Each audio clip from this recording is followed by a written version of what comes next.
अगर आप अपनी स्किन की चमक वापस लाना चाहते हैं और गर्मियों के मौसम में अपनी रंगत को सुर्ख और सफ़ेद करना चाहते हैं और ग्लोइंग बनाना चाहते हैं और ओपन पोर्स को क्लोज़ करना चाहते हैं और क्लीन करना चाहते हैं, तो ये वीडियो आपके लिए है। तो चलिए स्टार्ट करते हैं जी। अस्सलाम वालेकुम। हमें सबसे पहले चाहिए जी बेसन हमने 1 से 1.5 चम्मच लिया है।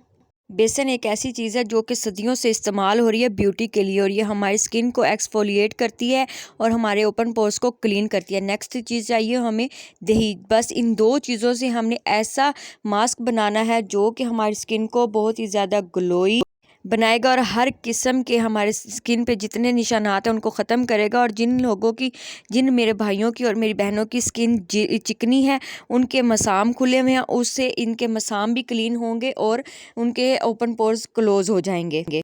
ये मास्क एक ब्लीचिंग का भी काम करेगा और हमारे स्किन से जो जितना हमें सन टैन है उसको रिमूव करेगा, हमें ग्लो प्रोवाइड करेगा, हमारी स्किन को डी टैन करेगा, हमारी स्किन पे ब्राइटनेस लाएगा और हमारी स्किन पे जितने भी डार्क स्पॉट है उनको रिमूव करेगा और कंट्रोल करेगा हमारी स्किन पे जितना एक्सेस ऑयल है, और डीप क्लिनजिंग करेगा। ये मास्क बहुत ही ज़्यादा बेहतरीन है। इस मास्क को आपने वीक में 2 दफ़ा लाजमी लगाया करना है। इससे आपकी जिल्द बहुत ही ज़्यादा वाइट ब्राइट और बहुत ही ज़्यादा खूबसूरत लगेगी, दिलकश लगेगी। ये आपको मैं गारंटी से कहती हूँ, आप लाजमी ट्राई कीजिएगा। इस मास्क में इतनी सारी खूबियाँ हैं कि ये ब्लैक हेड्स को भी रिमूव करता है, जो हमारे स्किन पे जो रिंकल्स हो जाते हैं उनको बिल्कुल रिमूव कर देता है।